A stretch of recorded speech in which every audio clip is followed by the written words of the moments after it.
بہرحال اس آیت میں اللہ تبارک و تعالیٰ نے بنی اسرائیل اور یہودیوں کی یہ بات نقل فرمائی ہے کہ وہ تورات کے احکام کو تو پس پش ڈالے ہوئے ہیں، اس کے برعکس انہوں نے جادو کا طریقہ اختیار کر رکھا ہے، جادو کے پیچھے لگے ہوئے ہیں، اور اس جادو کے ذریعے وہ اپنے آپ کو منہمک کیے ہوئے ہیں اور اللہ تبارک و تعالیٰ کی کتاب سے غافل ہوتے جا رہے ہیں۔ اسی سلسلے میں آگے آیت میں اللہ تبارک و تعالیٰ نے ایک خاص واقعے کا بھی ذکر فرمایا ہے۔ پہلے اس واقعے کا پس منظر سمجھ لینا چاہیے۔ وہ واقعہ یہ ہے کہ عراق میں ایک شہر ہے جو بابل کے نام سے مشہور ہے، اور اس شہر کے اندر جادوگروں کی بڑی کثرت تھی، اور اس میں جادو کا بڑا رواج ہو چکا تھا، اور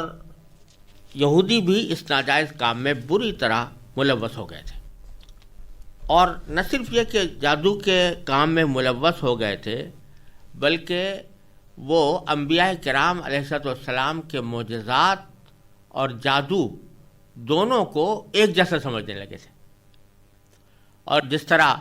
انبیاء کرام علیہ السلام کے ہاتھوں پر بعض اوقات اللہ تبارک و تعالیٰ کوئی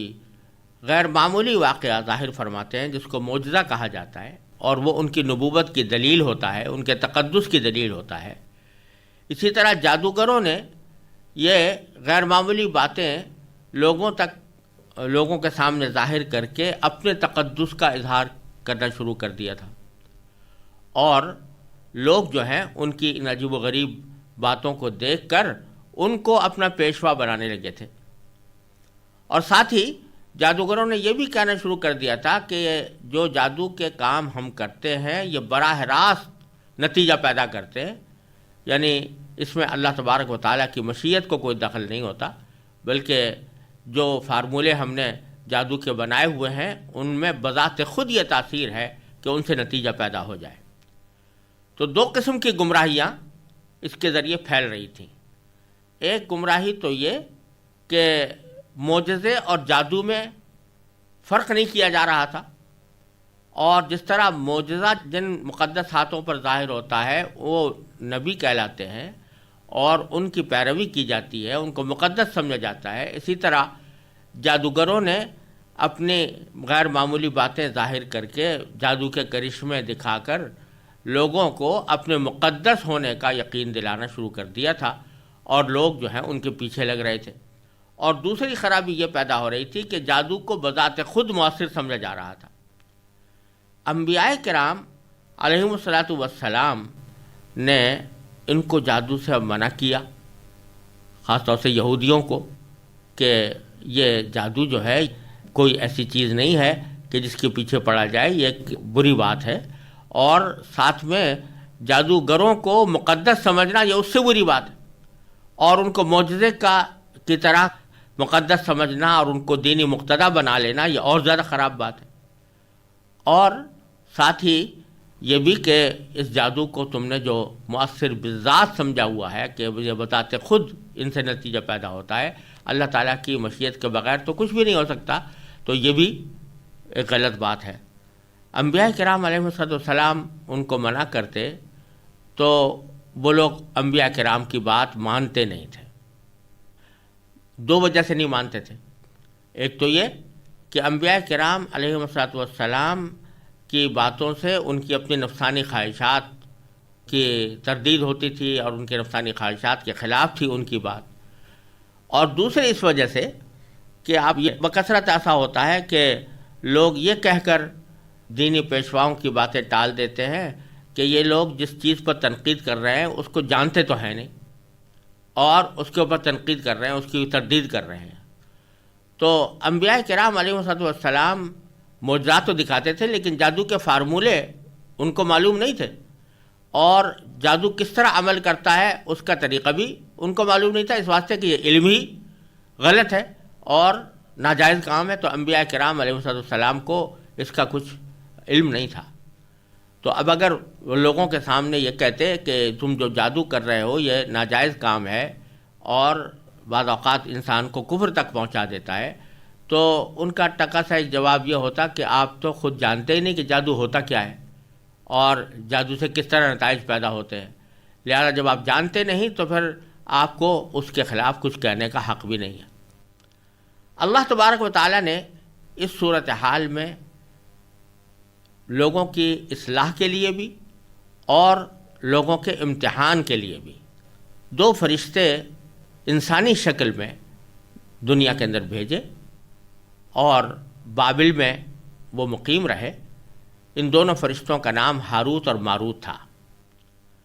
ان کو اللہ تبارک و تعالیٰ نے سب کچھ سکھا دیا تھا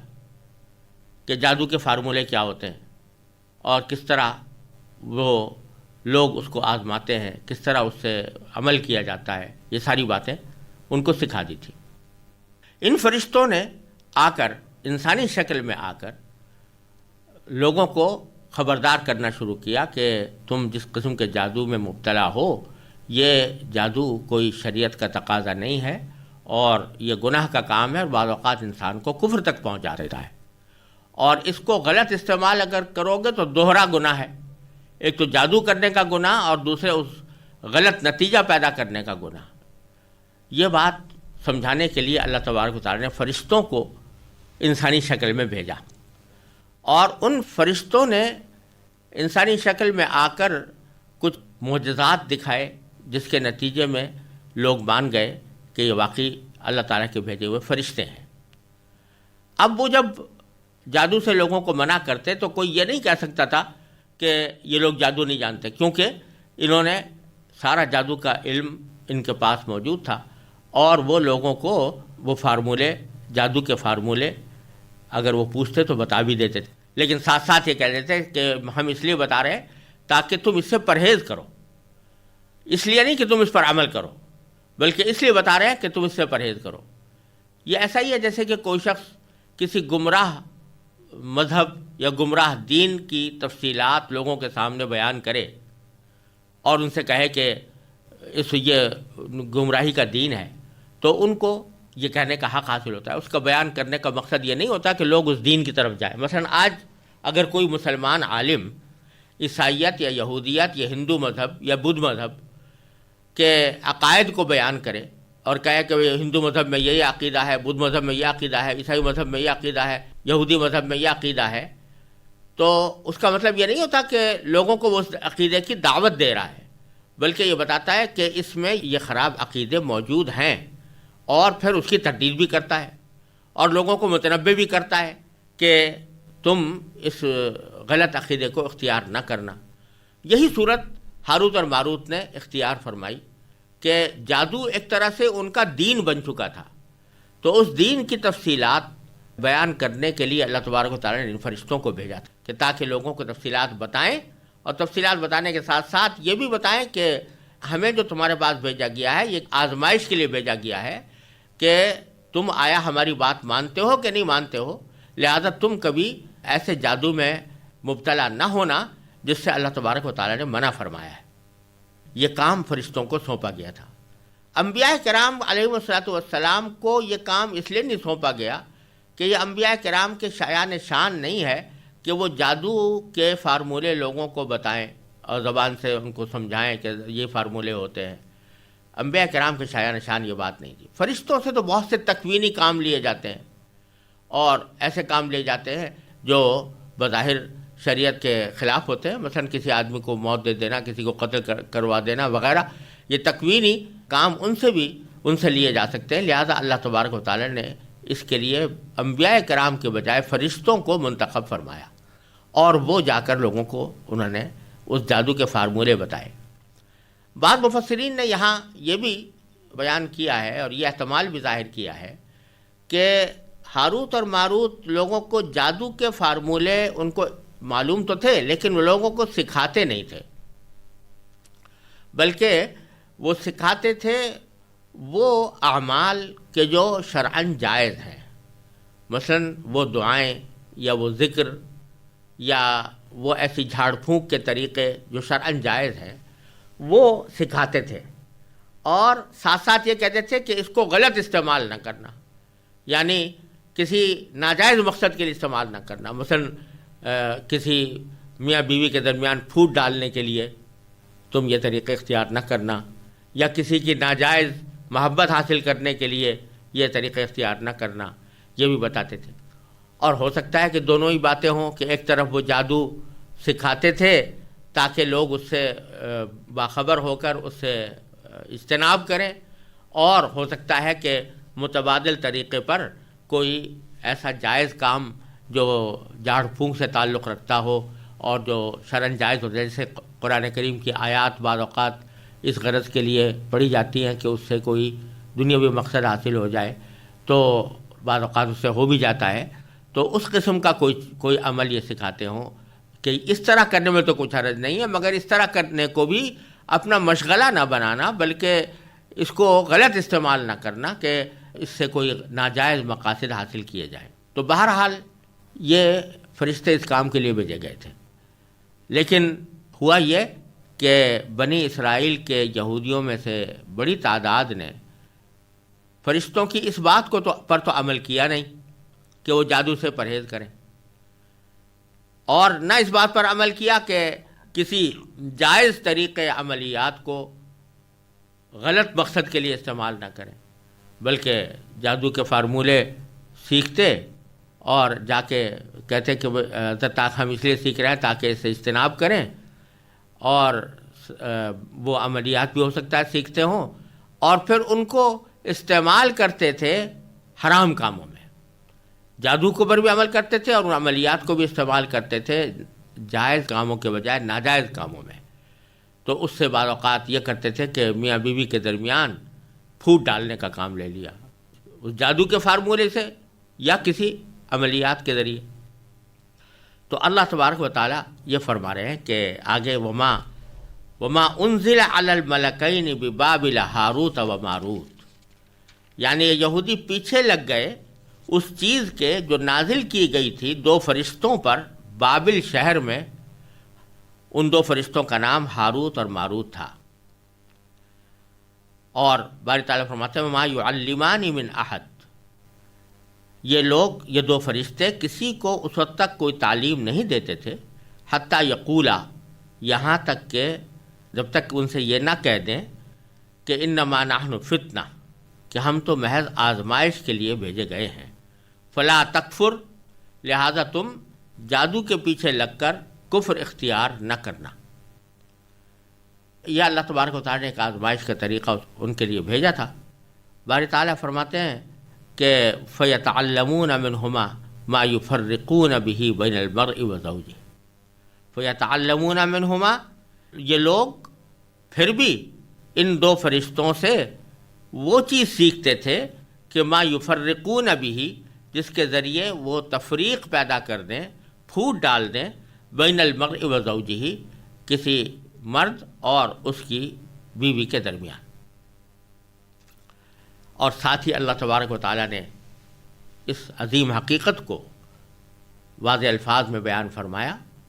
کہ جادو اگرچہ ایک حقیقت ہے اور اس کے کچھ اثرات ظاہر بھی ہوتے ہیں، اگرچہ وہ شاید اللہ تعالیٰ نے منع کر رکھا ہے اس کے اوپر عمل کرنے سے، لیکن اس سے جو اثرات ظاہر ہوتے ہیں وہ اس لیے نہیں کہ جادو میں بذات خود یہ تاثیر یا بذات خود یہ طاقت ہے کہ وہ نتیجہ ظاہر کر دے، بلکہ اس کائنات میں کوئی بھی عمل اللہ جل جلالہ کی مشیت کے بغیر نہیں ہو سکتا۔ چنانچہ فرمایا وما ہم بضارین بہ من احد، اور وہ ہرگز نقصان پہنچانے والے نہیں تھے کسی کو بھی الا باذن اللہ، مگر اللہ تبارک و تعالیٰ کے حکم سے، یعنی اللہ تعالیٰ کی مشیت سے۔ اللہ تعالیٰ کی مشیت کے بغیر کسی کو نقصان نہیں پہنچا سکتے تھے۔ یہاں یہ بات سمجھ لینے کی ہے کہ ایک تو ہے اللہ تبارک و تعالیٰ کی رضا اور ایک ہے اللہ تعالیٰ کی مشیت۔ اللہ تعالیٰ کی رضا تو صرف اچھے کاموں سے متعلق ہوتی ہے، مثلا اللہ تعالیٰ راضی ہوتا ہے عبادت کرنے سے، اللہ تعالیٰ کی عبادت کرنے سے، اللہ تعالیٰ راضی ہوتا ہے دوسرے لوگوں کو کوئی فائدہ پہنچانے سے، دوسرے لوگوں کی امداد کرنے سے، خوش اخلاقی سے، اور جتنے بھی جائز یا مستحب کام ہیں یا واجب اور فرائض ہیں ان کی بجا آوری سے اللہ تعالیٰ راضی ہوتے ہیں۔ اور ایک ہے مشیت۔ مشیت کے معنی ہے اللہ تبارک و تعالیٰ کا ارادہ۔ تو یہ ساری کائنات اللہ تعالیٰ کی مشیت سے چل رہی ہے۔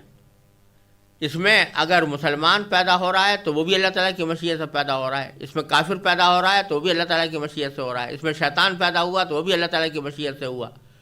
اگر کسی کو نفع پہنچ رہا ہے تو وہ بھی اللہ تعالیٰ کی مشیت سے پہنچ رہا ہے، کسی کو نقصان پہنچ رہا ہے تو وہ بھی اللہ تعالیٰ کی مشیت سے پہنچ رہا ہے۔ کوئی زندہ ہے تو اللہ تعالیٰ کی مشیت سے ہے، کسی کو موت آئی ہے تو اللہ تعالیٰ کی مشیت سے ہے۔ اور جو لوگ جرائم کا ارتکاب کرتے ہیں کہ کسی کا قتل کر دیا، کسی کا مال لوٹ لیا، اس پر اللہ تعالیٰ راضی تو نہیں ہے، اللہ تعالیٰ کی رضا اس کے اندر موجود نہیں ہے، لیکن اللہ تعالیٰ کی مشیت ہے۔ یعنی کوئی بھی شخص چاہے وہ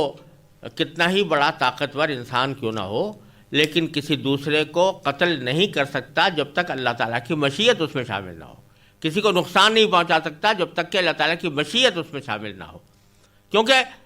طاقت تو کسی میں بھی نہیں ہے اس کائنات میں سوائے اللہ تبارک و تعالیٰ کی طاقت کسی میں نہیں ہے۔ اللہ تبارک و تعالیٰ نے البتہ آزمائش کے لیے یہ فرمایا ہوا ہے کہ اگر تم یہ چیزیں گناہ ہیں، حرام ہیں، ناجائز ہیں، لیکن اگر تم اپنے ارادے سے یہ گناہ کرو گے یا کرنا چاہو گے تو ہم اپنی مشیت سے اس کو پورے تکمیل تک پہنچا دیں گے، اس کو وجود میں لے آئیں گے۔ یہ اللہ تعالیٰ کی مشیت ہے۔ تو اس لیے کسی کو بھی اس کائنات میں کوئی نفع یا کوئی نقصان اللہ تعالیٰ کی مشیت کے بغیر نہیں پہنچ سکتا۔ تو جو لوگ یہ سمجھتے ہیں کہ جادو کے اندر بذات خود یہ تاثیر ہے، مثال کے طور پر جادو میں کوئی یہ تاثیر ہے کہ کسی کو بیمار کر دے، جادو میں یہ تاثیر ہے کہ دلوں میں پھوٹ ڈال دے، تو جادو میں کوئی تاثیر نہیں ہے، لیکن یہ ایک سبب ہے۔ جیسے دوا ایک سبب ہوتی ہے، کسی مریض کو اگر دوا دی جائے تو دوا میں بذات خود کوئی تاثیر نہیں ہوتی کہ وہ کسی کو شفا دے دے یا کسی کو صحت مند کر دے، لیکن دوا کو اللہ تعالیٰ نے ایک سبب بنایا ہے، ایک ذریعہ بنایا ہے۔ اس دوا کو جب استعمال کیا جاتا ہے، ذریعے کو اور سبب کو استعمال کیا جاتا ہے، تو جب اللہ تعالیٰ چاہتے ہیں تو اس ذریعے کو مؤثر بنا دیتے ہیں اور اس سبب کے اندر تاثیر پیدا فرما دیتے ہیں، اور اللہ تعالیٰ کی مشیت سے اس کے وہ مؤثر ہو جاتی ہے، اس سے وہ مطلوبہ نتیجہ حاصل ہو جاتا ہے۔ تو یہی معاملہ جادو کا بھی ہے کہ جو لوگ جادو کے ذریعے دوسروں کو نقصان پہنچاتے ہیں، یہ ہے سخت گناہ، بلکہ بعض اوقات اس انسان کو شرک اور کفر تک پہنچا دیتا ہے، لیکن اس جادو میں بذات خود تاثیر نہیں، یہ ایک سبب کا درجہ ہے۔ تو اس سبب کے ذریعے وہ نتیجہ اللہ تعالیٰ پیدا فرماتے ہیں، اپنی مشیت سے پیدا فرماتے ہیں۔ اس کی ایک مثال یہ سمجھ لیجئے کہ جیسے کوئی شخص پستول کے ذریعے دوسروں کو قتل کرتا ہے، تو یہ پستول جو ہے یہ ایک گولی، یہ ایک ذریعہ ہے، ایک سبب ہے، اور اللہ تعالیٰ کی قدرت کے بغیر وہ سبب نہیں بنا، اللہ تعالیٰ نے اپنی قدرت سے اس کو سبب بنایا، اور پھر جب کوئی شخص اس کا ارتکاب کرتا ہے تو اس ارتکاب کو مؤثر بنانے کے لیے اللہ تبارک و تعالیٰ کی مشیت شامل ہوتی ہے اس میں، لیکن رضا اللہ تعالیٰ کی شامل نہیں ہوتی، اللہ تعالیٰ راضی نہیں ہوتا اس کے اوپر، اور اسی لیے اس کے اوپر عذاب دیتا ہے۔ فرمایا کہ جو شخص کسی کو بغیر کسی وجہ کے قتل کرے تو اس کی جزا جہنم ہے، ہمیشہ ہمیشہ اس میں رہے گا۔ لیکن یہ کہہ رکھا ہے کہ اگر تم پکا عزم کر کے اپنی طرف سے ارادہ پورا کر لو گے، کسب کر لو گے، تو ہم تمہارے اس عمل کو مؤثر بنا دیں گے مشیت کے ذریعے، تکوینی مشیت کے ذریعے۔ تو یہی بات یہاں پر اللہ تعالیٰ فرما رہے ہیں، وَمَا هُمْ بِضَارِّينَ بِهِ مِنْ أَحَدٍ، اس جادو کے ذریعے وہ کسی کو بھی نقصان پہنچانے کی طاقت نہیں رکھتے، إِلَّا بِإِذْنِ اللَّهِ، مگر اللہ کی مشیت کے ذریعے۔ لہذا ان کا یہ سمجھنا کہ جادو بذات خود تاثیر رکھتا ہے، یہ غلط ہے۔ پھر آگے فرمایا وَيَتَعَلَّمُونَ مَا يَضُرُّهُمْ وَلَا يَنفَعُهُمْ، یہ ہاروت اور ماروت سے وہ چیزیں سیکھتے تھے جو ان کو نقصان پہنچائیں اور نفع نہ پہنچائیں۔ یہ سارا ان کا طرز عمل اور اس کی خرابی بیان کرنے کے بعد اللہ تبارک و تعالیٰ فرماتے ہیں وَلَقَدْ عَلِمُوا، یعنی ان یہودیوں کو خوب معلوم تھا کہ لَمَنِ اشْتَرَاهُ، کہ جو شخص یہ چیز خریدے گا، ان چیزوں کا خریدار بنے گا، یعنی جادو کا، ما لہ فی الآخرۃ من خلاق، تو آخرت میں اس کا کوئی حصہ نہیں ہوگا۔ وَلَبِئْسَ مَا شَرَوْا بِهِ أَنفُسَهُمْ، اور حقیقت یہ ہے کہ وہ چیز بہت بری تھی جس کے بدلے انہوں نے اپنی جانیں بیچ ڈالی۔ کیا معنی؟ کہ انہوں نے جادو خرید کر اور جادو کو اختیار کر کے اپنی جانوں کو بیچ ڈالا، کیونکہ یہ جادو کفر و شرک تک پہنچتا تھا، اور اس کفر و شرک کے نتیجے میں ان کو آخرت میں عذاب ہونا تھا، تو انہوں نے اپنی جانیں بیچ دیں اور اس کے بدلے میں جادو خرید لیا۔ تو بہت بری ہے وہ چیز جس کے بدلے انہوں نے اپنی جانیں بیچ ڈالی۔ پھر آگے فرماتے ہیں لو کانوا یعلمون، کاش کہ ان کو اس بات کا حقیقی علم ہوتا۔ اب یہ یہاں پر بظاہر عجیب بات لگتی ہے کہ آیت کے شروع میں اللہ تعالیٰ نے فرمایا وَلَقَدْ عَلِمُوا، ان کو اچھی طرح معلوم تھا، وہ خوب جانتے تھے کہ جو شخص ان کا خریدار بنے گا آخرت میں کوئی حصہ نہیں ہوگا۔ آخر میں فرمایا لو کانوا یعلمون، کاش کہ ان کو علم ہوتا۔ تو بظاہر دونوں باتیں متضاد لگتی ہیں کہ شروع میں تو فرمایا کہ وہ خوب جانتے تھے، اور آخر میں فرمایا کہ کاش کہ ان کو علم ہوتا۔ در حقیقت بتایا جا رہا ہے کہ جہاں یہ کہا جا رہا ہے کہ ان کو خوب علم تھا یا اچھی طرح وہ جانتے تھے، اس جاننے سے مراد ہے محض نظریاتی طور پر جان لینا، یعنی نظریاتی طور پر وہ جانتے تھے کہ یہ بہت برا کام ہے، لیکن علم حقیقی وہ ہوتا ہے جو انسان کو عمل پر آمادہ کرے۔ اگر کسی چیز کی آدمی برائی جانتا ہے تو اس سے پرہیز کرے، لیکن اگر جانتا تو ہے کہ یہ چیز بری ہے لیکن عملاً اس کا ارتکاب کر رہا ہے، تو پھر وہ علم نہیں ہے، وہ حقیقی علم نہیں ہے، وہ محض ظاہری علم ہے، نظریاتی علم ہے، وہ فائدہ مند علم نہیں ہے، حقیقی علم نہیں ہے۔ تو اس میں اللہ تبارک و تعالیٰ نے ایک بہت بڑی حقیقت ہم سب لوگوں کے لیے واضح فرما دی اور ہمیں سبق دے دیا کہ کوئی بھی اچھی بات اگر تم معلوم کرو یا اس کا تمہیں علم حاصل ہو تو محض جان لینا اس کا کافی نہیں ہے، وہ معیار فضیلت نہیں ہے۔ وہ فائدہ مند اس وقت ہوگا جب اس علم پر عمل کرو گے۔ اگر تم نے یہ جان لیا کہ جھوٹ بولنا حرام ہے، تم نے یہ جان لیا کہ غیبت کرنا حرام ہے، تم نے یہ جان لیا کہ کسی دوسرے کو تکلیف پہنچانا حرام ہے، تو جان تو لیا، لیکن یہ علم اس وقت تک تمہارے کام نہیں آئے گا جب تک کہ تم خود اس پر عمل کر کے ان چیزوں سے اجتناب نہ کرو۔ اگر جانتے تو ہو مگر جھوٹ بول رہے ہو، اگر جانتے ہو مگر غیبت کر رہے ہو، اگر جانتے ہو مگر دوسرے کا دل دکھا رہے ہو،